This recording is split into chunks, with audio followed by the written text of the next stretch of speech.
Good morning दोस्तों, क्या हाल है।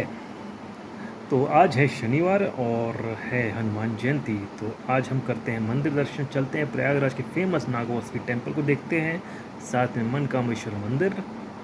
और इसके लिए हमें चाहिए अपना गोपू जी, GoPro Hero 9, जिसे मैं गोपू बोलता हूँ। ये मेरा साथी है और आपका भी दोस्त बन जाए कुछ टाइम बाद। तो चलते हैं गोपू और बाइक को लेके, साथ में हम भी चलते हैं, रेडी होते हैं और मिलते हैं ब्लॉग में।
केतु हो गया, एक राक्षस के दो राक्षस हो गए जो आज सभी आदमियों को परेशान करते हैं।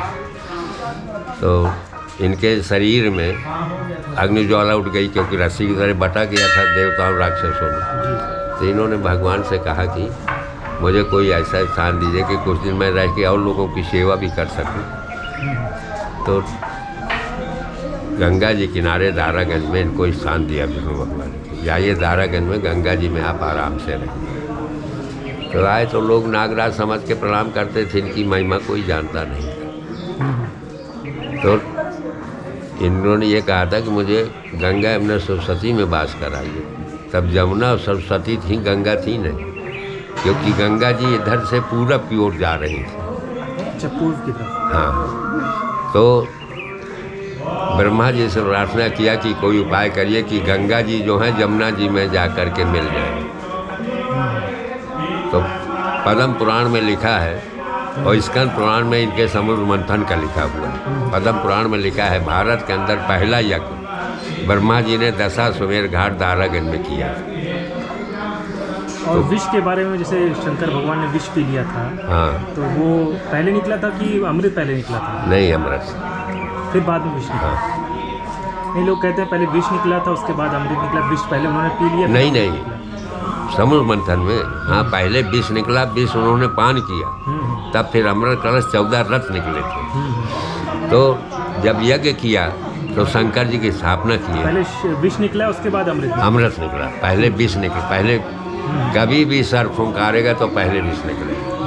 जब किसी भी पुराने सर को सपेरिया वगैरह जब पकड़ते हैं तो कुम्हार के यहाँ से लाके कच्चे घड़े, पके हुए नहीं, कच्चे मिट्टी के बनाए घड़े रखते हैं। जब सर्प निकलता फुंकार मारता है तो घड़े काले हो जाते हैं। फिर दूसरे घड़े रखते हैं तो फिर काले हो जाते हैं, फिर तीसरा रखते हैं, तब आधे काले आधे लाल हो जाते हैं। जब जोश में ज़्यादा फुंकारता है तो घड़े पूरे लाल हो जाते, पक जाते हैं, जैसे घड़ा पकाया जाता है। ये है इसका विष का कम करने के लिए नाग देवता के।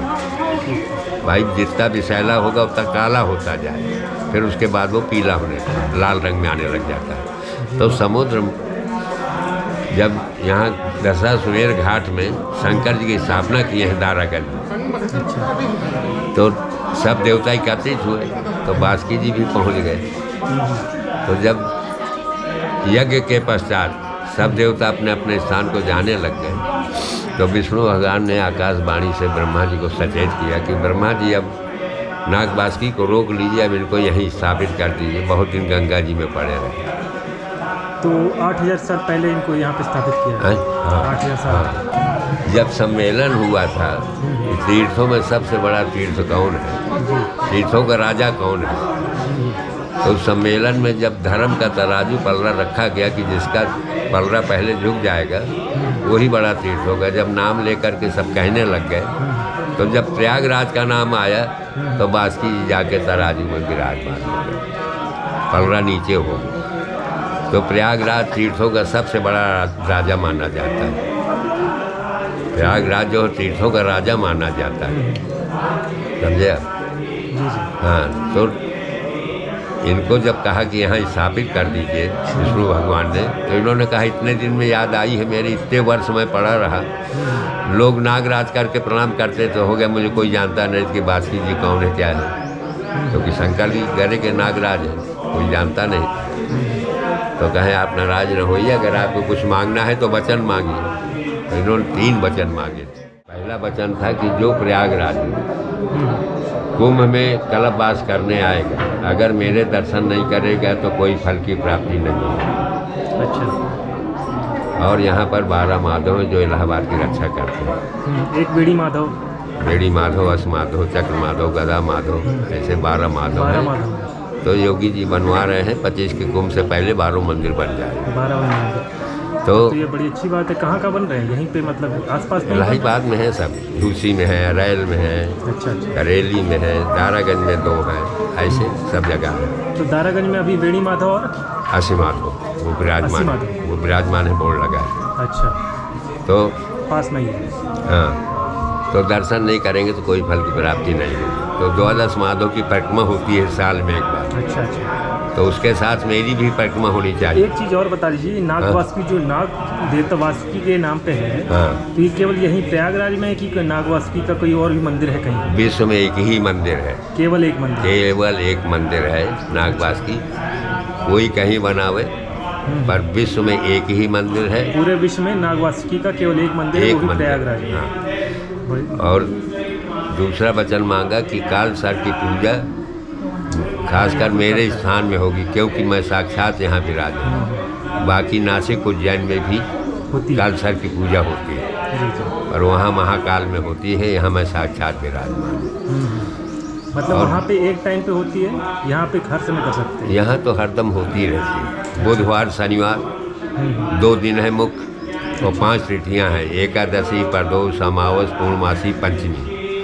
आदमी के पास समय नहीं है तो आजकल पूजा पाठ है, व्यर्थ नहीं जाती तो लोग रोज कराते हैं। और पूजा यहाँ अनेकों प्रकार की होती है क्योंकि ये शक्तिपीठ मंदिर है और यहाँ 5 चीज़ों की विशेषता है मंदिर में जो और मंदिरों में आपको नहीं मिलेगी। गंगा का किनारा है, पीपल के नीचे शनिदेव विराजमान है, नीम के नीचे हवन कुंड है, अच्छा, बासुकी जी विराजमान है, एक महात्मा जी की समाधि भी है। ये चीज़ें सब जगह नहीं मिलती हैं। तो जो भी मेरे दर्शन करेगा, दर्शन माँ से ही 4 आने कष्ट निवारण करूँगा।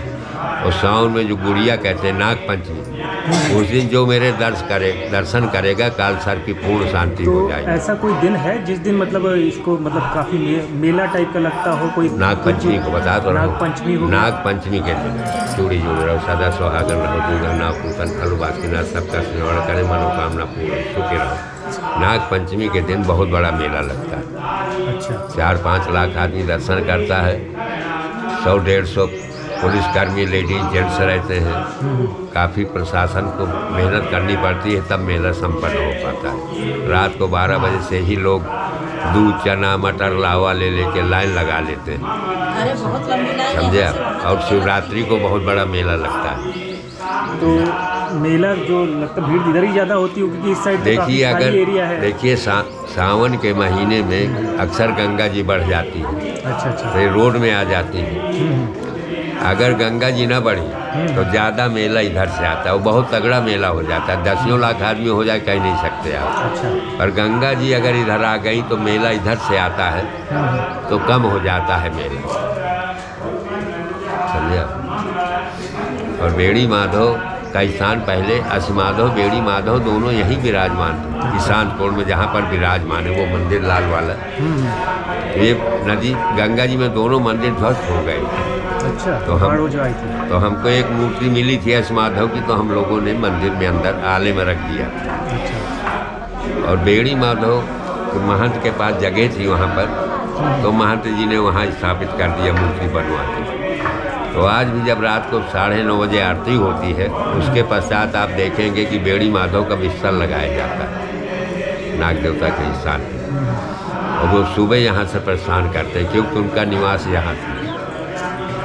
हाँ, तो असीमाधव और बेड़ी माधव, तो हाँ। इसका बाद में वहाँ पे उनको स्थापित किया गया। हाँ, बेड़ी माधव वहाँ दारागंज में, इसीलिए 2 मंदिर दारागंज में कहे जाते हैं, समझे आप? असीमाधव यहाँ है विराजमान है। 18 के कुंभ में बोर्ड लगा दिया सरकार ने, असीमाधव मूर्ति थी नहीं, नदी है।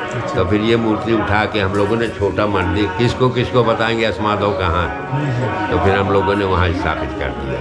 चलिए, बहुत अच्छा बात है। तो आप कितने टाइम से यहाँ पे पुजारी हैं? मैं तो करीब 6 साल से हूँ। 6 साल से। अच्छा, उससे पहले आप? मैं स्टेट बैंक से रिटायर्ड हूँ। अच्छा अच्छा, उसके बाद आप यहाँ पे 6 साल पहले आप यहाँ पे पुजारी आ हैं। गया। ठीक है, बहुत बहुत धन्यवाद।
तो दोस्तों यहाँ होता है हमारा मंदिर दर्शन समाप्त और हम निकलते हैं अपने गंतव्य की तरफ इन तंग गलियों से होते हुए।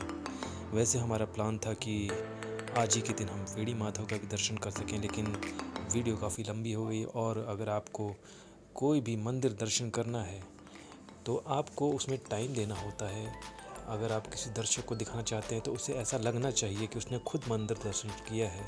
तो इसीलिए इस वीडियो को हमने थोड़ा लंबा रखा है ताकि आपको संपूर्ण मंदिर के दर्शन हो सकें। और हम निकलते हैं यहाँ पे प्रयाग और यूनिवर्सिटी रोड पे एलनगंज की तरफ से होते हुए हम आ गए हैं बैंक रोड पे।